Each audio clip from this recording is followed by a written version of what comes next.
Welcome to the in front of me Realme C25Y, and I'll show you how to check battery temperature on this device. So first, you should go to the Play Store application, and here just type the Ampere in the search pool.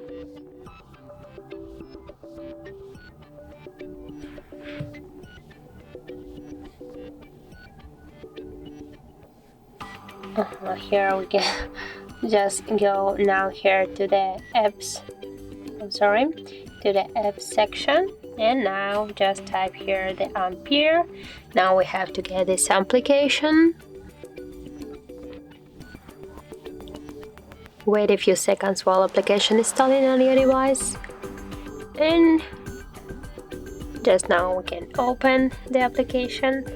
Now click yes, I agree, pick close, and here on the left down corner tap to OK.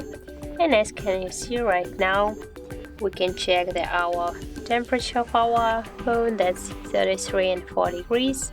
Also you can see here the level of your battery, the health and the model, Android version, and another information. So if you like this video, leave like, comment and subscribe our channel.